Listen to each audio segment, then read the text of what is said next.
Hey everyone, it's Mara Allard, and I thought I'd talk about rituals for the end of the year. One I've done for a very long time, and one will be the first time for me trying it, and I invite you, if it calls to you, to try it as well. It's a great way to end the year and walk into a new year, to close out one calendar year and to open the door to another one. And the first practice that I do, or ritual, is writing a love letter to myself. And you write this letter, I usually write it on January 1st, and I write on the envelope to open it on the winter solstice or the end of the year, 12/31. And I put on my calendar where the letter is.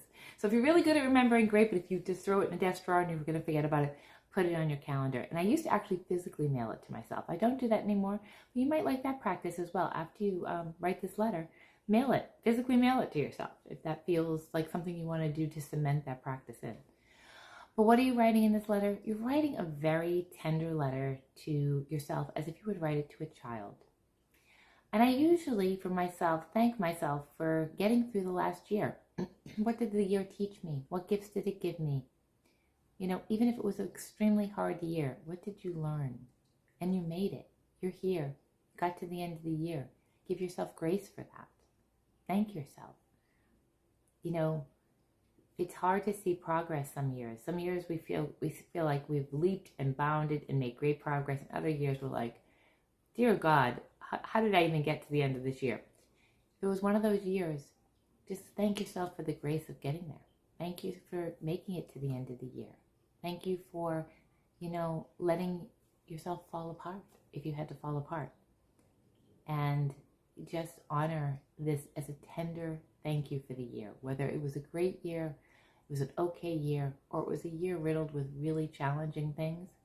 Give yourself the grace to celebrate that you're here and that you made it, one way or the other. And then the letter you're writing in the letter as well, you're writing your hopes, your wishes, desires, and dreams for 2026. What do you want for yourself in the year ahead? And you're writing it as if it's already taken place. So instead of saying, I hope and wish for a vacation to Greece.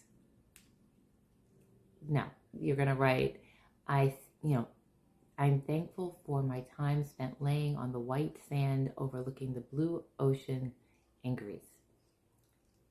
If you want more clients, I wish for more clients.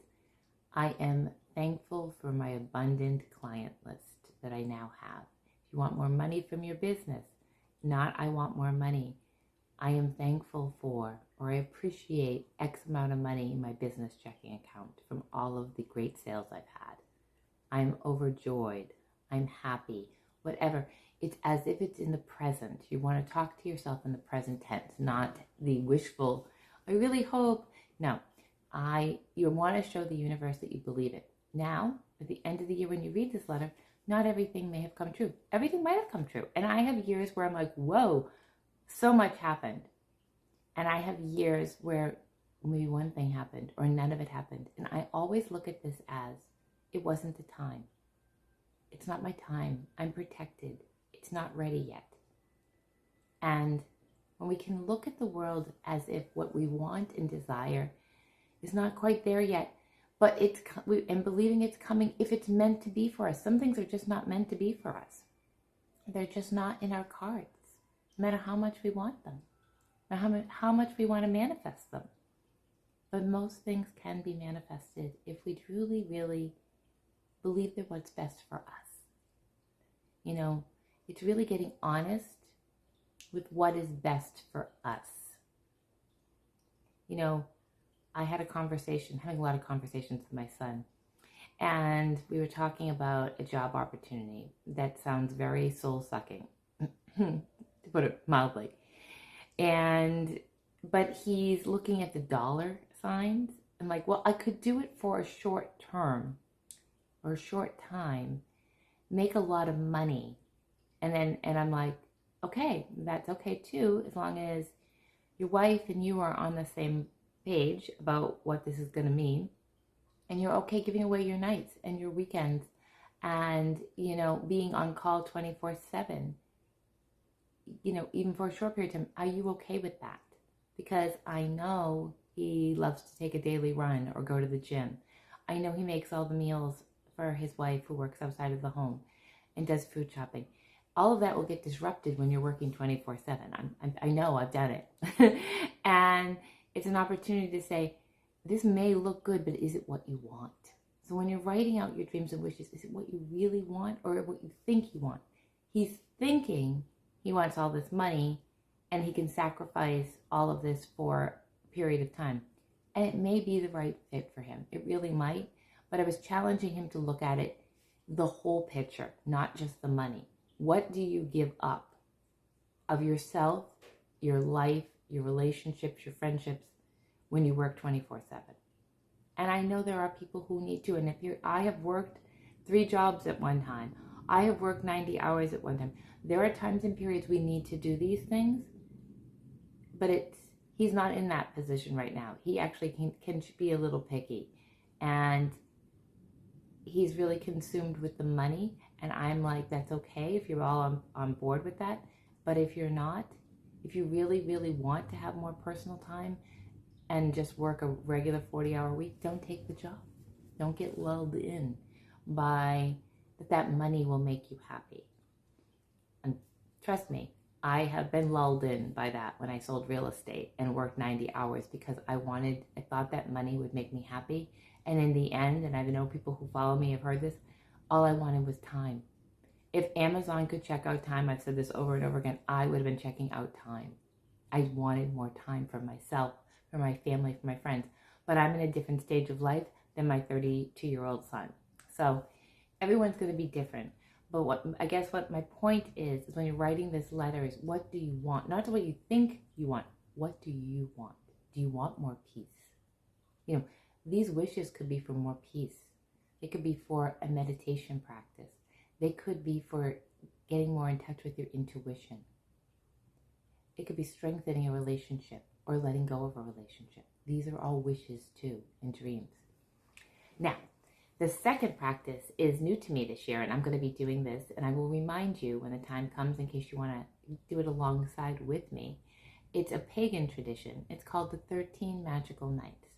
And you write out 13 wishes, just like I spoke about, as if they've already happened. And again, the wishes could be deepening your intuition, more peace, stronger relationship, letting go of relationship, a traveling, business.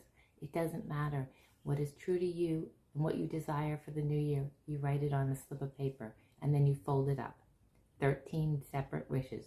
I would also encourage you in a journal to write down the 13 wishes and date them, so that you can look back at the end of the year, because you won't have a letter, to see if those 13 wishes were actually what happened to them. Did they culminate? Did some of them happen? Are you going to wish for the other ones next year or in 2027, or they no longer matter? Because a lot of times you'll get there and you don't care about some of those things that you thought you did in the beginning of the year, because you shift and you change, and we are always in flux. So you get your 13 wishes written out like they've already happened.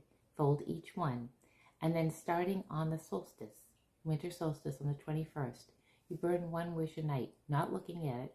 It's all folded up, and you burn one wish a night.